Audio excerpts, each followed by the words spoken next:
তৃণমূলের। এটা কি অবৈধভাবে মানে অবৈধ তো নিশ্চয়ই, একজনের বাড়ি।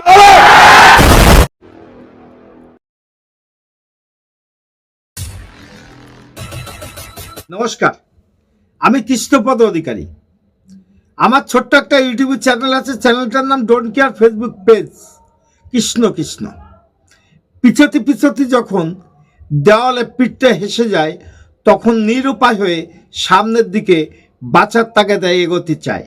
এই কথা কেন বলছি, কি কারণে বলছি, আপনারা ভিডিওটা দেখুন। অবশ্যই আপনাদের কাছে ভালো লাগবে, কারণ মানুষ, পশ্চিমবাংলার মানুষ নীরবে কতদিন সইবে জানি না, কিন্তু সেই নীরবে সবার দিন মনে হয় শেষ হতে চলেছে। কারণ আপনি বলবেন এই কথাটা আপনি কেন বললেন, বলবো আপনাদের সঙ্গে থাকেন, ভিডিওটা দেখতে থাকেন।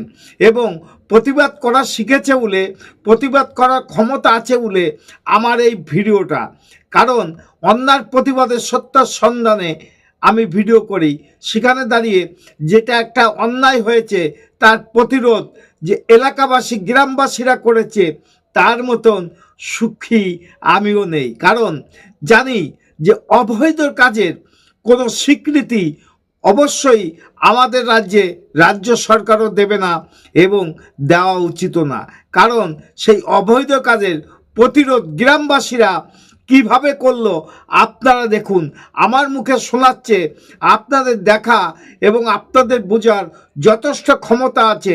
সেই জায়গায় দাঁড়িয়ে আমার মুখ থেকে না শুনে দেখুন মানুষ যে প্রতিবাদ করা শিখেছে এবং প্রতিবাদ করার যে একটা শক্তি অর্জন করেছে, তাই নিয়ে দুটো কথা আপনাদের সঙ্গে শেয়ার করলাম।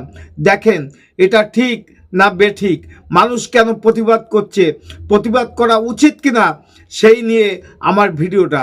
চলুন বারাসাতের একটা ঘটনা দেখিয়ে আসি আপনাদের, যে ঘটনা সমস্ত প্রতিবাদী মুখ জেগে উঠেছে। অফিস ভেঙে দিল সাধারণ মানুষ। 2011 সালের পর প্রথমবার শাসক দলের বিরুদ্ধে মানুষের রোষ দেখালো বারাসাত।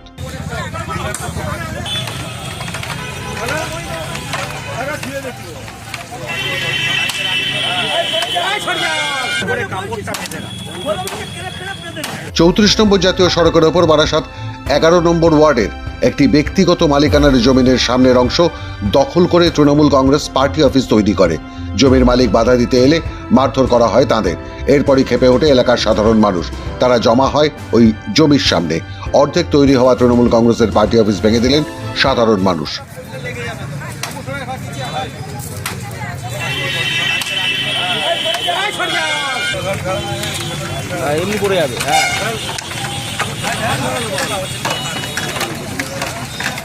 অভিযোগ, ওই অঞ্চলের তৃণমূল কংগ্রেসের দুই নেতা, একজন ব্লক সভাপতি বিবেক রায় ওরফে টান্টু ও যুব সভাপতি দেবাশিস ঘোষের উদ্যোগে ওই ব্যক্তিগত জমির সামনের রাস্তা দখল করে তৃণমূল কংগ্রেস।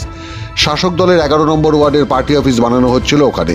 যদিও মুখ্যমন্ত্রী সরকারি জমির বেআইনি দখলদারি বন্ধ করতে নবান্ন থেকে নির্দেশ দিয়েছিলেন, সেই নির্দেশও কর্ণপাত করেননি স্থানীয় তৃণমূল কংগ্রেসের এই দুই মাতব্বর। মিস্ত্রিতে যাতে কাজ করতে অসুবিধা না হয় সেই কারণে ওই নির্ণীয়মান দলীয় অফিসের সামনে রাখার ছিল পুরসভার জলের গাড়িও। খবর পেয়ে পরিবারের লোকজন কাজ বন্ধ করতে বললে উল্টে মারধর করা হয় তাদের। জমির সামনে ইনলিগাল এই ঘরটা তৈরি করেছে তৃণমূল পার্টি থেকে।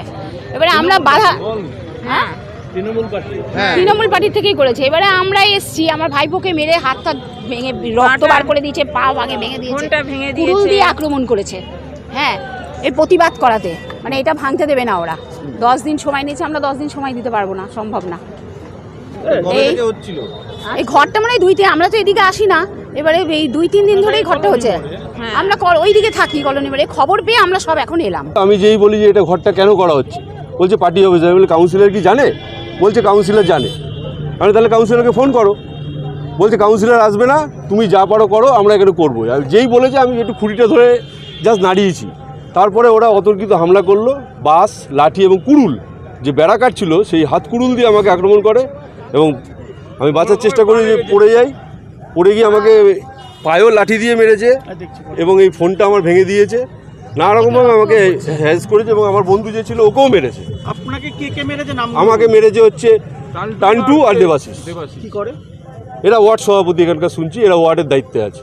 এই কাউন্সিলরই হয়তো ওনাদের দায়িত্ব দিয়েছে। মূলত আপনার জমির সামনে জায়গা দখল করে জায়গা দখল করে এরা পার্টি অফিস করবে এবং পারমিশনও নেওয়ার প্রয়োজন মনে করি। এরকম নলেজে নেই আমার, আর স্থানীয় মানুষরা কেউ আমার কাছে সেরকম অভিযোগ করেনি। তবে আজকে একটা বিক্ষিপ্ত ঘটনা ঘটেছে, ওখানে একটা কোনো মারপিট হয়েছে, আমিও গেছিলাম, ওদের মধ্যে মিউচুয়াল করার চেষ্টা করেছি এবং বলেছি আমরা বসে মিটিয়ে নেবো।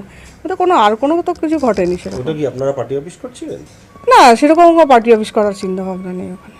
কি হচ্ছিল ওখানে? কেউ একটা কোনো কনস্ট্রাকশন কিছু একটা করছিল, আমরা দেখেছি ওখানে গন্ডগোল হচ্ছে, আমরা দুপক্ষকে নিয়ে বসে ব্যাপারটা মিটিয়ে দেবো। কাউন্সিলর যে অসত্য বলছেন তা বোঝাই যাচ্ছে। কারা বানাচ্ছিল কি বানাচ্ছিল না জেনেই পুরসভা তার জলের গাড়ি পাঠিয়ে দিল। কাউন্সিলের কথা শুনিয়ে আমার একটু তালি বাজাতে ইচ্ছা করছে। আপনি জানবেন না এবং আপনি কিছু জানেন না, কে না কারা করছিল সেটাও আপনার মধ্যে নলেজ নেই। হা হা হা হা হা, ধিক্কার ধিক্কার। কারণ মিথ্যা কথা বলার একটা প্রতিশ্রুতি আপনি যে দিয়েছেন সেটা আপনার কথায় স্বীকারোক্তি হয়েছে, কিন্তু আপনার ওয়ার্ডে একটা অবৈধ কাজ যদি কেউ না কেউ করে থাকে তাহলে আপনি জানবেন না কি করে। এটা তো বাংলার মানুষ প্রশ্ন করতে চায়। এইভাবে আর কতদিন চলতে পারে জানি না, চলা উচিত কিনা সেটাও জানি না। আগামী দিনে এই যে প্রতিরোধ গড়ে তুলছে অন্যার বিরুদ্ধে, এটা হয়তো আরও তীব্র থেকে তীব্র হবে। নমস্কার, আমি কৃষ্ণপদ অধিকারী। ভিডিওটা যদি ভালো লাগে লাইক শেয়ার কমেন্ট করবেন এবং আগামী দিনে একটু আশীর্বাদ করবেন। নমস্কার, টাটা। Madam, when sorry.